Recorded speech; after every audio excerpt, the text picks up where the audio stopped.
Interstellar movie के scene को जरा ध्यान से देखो। एज यू कैन सी, कहानी का मेन हीरो कूपर जिस भी तरफ मुड़ रहा है वहां उसे अपने बेटी के पास्ट से जुड़ा कोई ना कोई इवेंट नजर आ रहा है। इनफैक्ट एक सीन में तो वो अपने आप के खुद के पास्ट वर्जन को भी देख पा रहा है। लेकिन आखिर कैसे?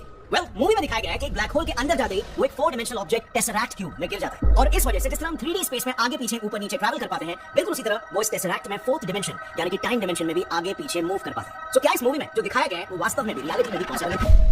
अब इंटरस्टेलर मूवी के साइंस को एज यू ऑल नो आज तक बैंग ऑन एक्यूरेट बताया गया, ये रियल साइंस पर ही बेस्ड है। तो क्या किसी 4D ऑब्जेक्ट में कूदकर हम वाकई में 4th डायमेंशन यानी कि समय के डायमेंशन को कंट्रोल कर सकते हैं? कैसा फील होगा अगर हम वास्तव में समय के डायमेंशन को एक्सेस कर सके? क्या टाइम डायमेंशन से भी हाई डायमेंशंस भी होते हैं? जैसे स्ट्रिंग फील्ड थियरी के डिफरेंट वर्जन्स प्रूव करते हैं कि यूनिवर्स में एनीवेयर फ्रॉम 5 to 26 डायमेंशंस हो सकते हैं। सुपर स्ट्रिंग थियरी प्रूव करती है कि यूनिवर्स में 10 डायमेंशंस हैं। सो क्या इन डायमेंशंस को हम आम इंसान विजुअलाइज भी कर सकते हैं, और अगर हां तो आखिर कैसे? ये सब माइंड बॉगलिंग कॉन्सेप्ट समझने से पहले एक और इंटरेस्टिंग ऑब्जर्वेशन पर थोड़ा सा गौर करते हैं। इंटरस्टेलर मूवी के इसी सीन को अब जरा उसकी बेटी के पर्सपेक्टिव से भी देखते हैं। यहां पर आप देख सकते हो कि कूपर तो अपनी बेटी से इंटरैक्ट कर पा रहा है, लेकिन उसकी बेटी somehow ना उसे देख पा रही है ना उसे सुन पा रही है, पर किसी वियर्ड तरह से सिर्फ उसे काइंड ऑफ महसूस कर पा रही है। उसके एक्सप्रेशन से ऐसा लग रहा है मानो जैसे वो अपने आसपास किसी के प्रेजेंस को महसूस कर पा रही है। सो क्या हम जिन्हें आत्मा या भूत कहते हैं, क्या वो ऐसे ही किसी दूसरे डिमेंशन के जीव होते हैं जो उस डिमेंशन से हमसे कम्युनिकेट करने की कोशिश कर रहे हैं? और अगर 4th डिमेंशनल जीवों के पास इस प्रकार की सुपर पावर है कि वो समय को कंट्रोल कर सकते हैं, तो वो जीव जो 10th डिमेंशन में रह रहे हैं उनके पास आखिर किस प्रकार की सुपर पावर्स होगी? चलिए आते हैं डीप डाइव इस डिमेंशंस की दुनिया में और हमेशा के लिए क्लियर कर देते हैं इसमें की सारी सेंस और नॉनसेंस की बातें, और समझते हैं कि इस पूरे मुद्दे पर एक्चुअल साइंटिफिक कंसेंसस क्या है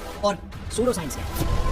फ्रेंड्स, जब मैं इन डिमेंशंस को स्टडी कर रहा था ना, तब मुझे पता चला कि ऐसे कई सारे वीडियोस हैं जो ये क्लेम कर रहे हैं कि यूनिवर्स में इन टोटल 10 डिमेंशंस हैं। इन सभी वीडियोस के अनुसार जैसे ही आप 3rd से ऊपर वाले डिमेंशन यानी कि 4th और 5th डिमेंशन में जाते हो, जैसे ही आप उस रेल्म उस डिमेंशन में एंटर करोगे, आपको एक पावर मिल जाएगी टाइम को कंट्रोल करने की पावर, जिसकी मदद से आप टाइम को slow fast rewind fast forward ये सब कुछ कर पाओगे। कन्वीनियंटली स्पीकिंग स्क्रीन पर चल रहा है किसी भी पसंदीदा मोमेंट को सिलेक्ट करके आप फिर से एक बार मजे से उसे जी पाओगे। इनफैक्ट इंटरस्टेलर मूवी में भी कूपर को यही पावर मिली थी। एक बड़े से 4D object so called tesseract cube में कूदते ही वो अपनी बेटी मर्फी के लाइफ के हर एक पड़ाव को कभी रिवाइंड तो कभी फास्ट फॉरवर्ड करके देख पा रहे थे। लेकिन इन दोनों डिमेंशंस 4th और 5th डिमेंशंस में कुछ लिमिटेशंस हैं। इसमें आपके पास सिर्फ इंफॉर्मेशन का एक्सेस होता है, उसको बदलने की कोई पावर नहीं होती। तो अगर हमें इन डिमेंशंस में मिली इंफॉर्मेशन या हमारे पास्ट को बदलना है, तो इससे भी हाई डिमेंशन यानी कि 6th डिमेंशन में जाना होगा।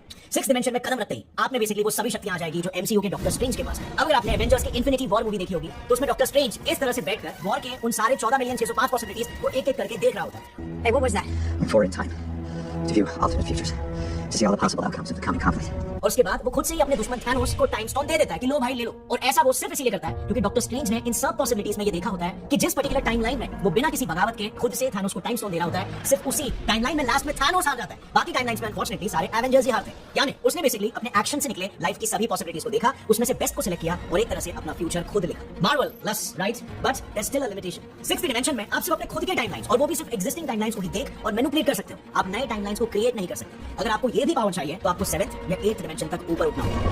अब याद रहे फ्रेंड्स, मैं अब तक ऑनलाइन वीडियोस इस मामले में क्या कह रहे हैं सिर्फ यही बता रहा हूं, मेरा एक्चुअल एनालिसिस और साइंटिफिक पर्सपेक्टिव कि क्या मॉडर्न साइंस की इन कॉन्सेप्ट्स पर कंसेंसस है कि नहीं, ये अभी तक मैंने शुरू नहीं किया है। सो 7th और 8th डिमेंशन को एक्सेस कर पाने वाले बीइंग की क्या एबिलिटीज होगी, ये समझने से पहले तो देखो रीजन बेसिकली ये है। अमेरिकन फिजिसिस्ट ह्यूज एवरेट की एक फेमस थियरी के अनुसार लाइफ में जब भी हम कोई चॉइस फेस करते हैं तो हमारी टाइमलाइंस 2 हिस्सों में बट जाती है, और अगर इसे हम मैक्रो पर्सपेक्टिव से देखें तो हमारी टाइमलाइन फाइनली ब्रांच नजर आती है। अब ऐसे में सपोज आपकी करंट टाइमलाइन है जिसमें आपके सभी चॉइसेस हैं जो आपने कभी लिए थे, तो इनमें आप देख सकते हो कॉमन ओरिजिन एक है जो है आपका बर्थ। अब इन वीडियोस के हिसाब से 6th डिमेंशन तक आते आते आप अपने टाइमलाइन के उन चॉइसेस को मैनिपुलेट कर सकते हो जो उस ओरिजिन पॉइंट के बाद घटी है। लेकिन जो सबसे मुख्य चॉइस है यानी आप किस घर में पैदा होंगे, आपका ओरिजिन क्या होगा, ये आपके कंट्रोल में नहीं होगा। ये सिर्फ तभी पॉसिबल हो पाएगा जब आप 7th या 8th डिमेंशनल जीव बन पाओगे। मतलब ऑल इन ऑल 8D तक आते आते आपने आपका फ्यूचर देख लिया, उसमें होने वाले प्रॉब्लम्स देख लिए, और यहां तक कि आपका जन्म कहां होगा वो तक आपने चूज कर लिया। बट डोंट यू थिंक ये एबिलिटीज अब भी कहीं ना कहीं थोड़ी सी इनकम्प्लीट है? आई मीन अब तक आप जो कुछ भी कर पा रहे हो वो खुद के टाइमलाइन के साथ ही कर पा रहे हो। आप अब तक ना दूसरों के टाइमलाइन को कंट्रोल करने के काबिल हुए हो और ना ही आपने इस ब्रह्मांड को कंट्रोल करने की ताकत है। सो टेक्निकली इस ब्रह्मांड के स्केल पर you are still not ultimately powerful. आपकी एबिलिटी सिर्फ तभी डेवलप कर पाओगे अगर आप इन डिमेंशन से ऊपर उठकर उनसे भी हायर डिमेंशंस यानी 9th और 10th डिमेंशन में एंटर करोगे। यहाँ पर बेसिकली सारे फिजिक्स के कायदे कानून, सारा मल्टीवर्स और उन अनगिनत मल्टीवर्सेस की सेपरेट टाइमलाइंस, ये सब का एक्सेस आपके कंट्रोल में होगा। और इस तरीके से हायर डिमेंशंस की सीढ़ियां चढ़ते चढ़ते आपकी एबिलिटीज अपग्रेड होती चली जाएगी और फाइनली आपको यूनिवर्स का सबसे स्ट्रॉन्गेस्ट और पावरफुल बीइंग बना। पर क्या ये सच भी है?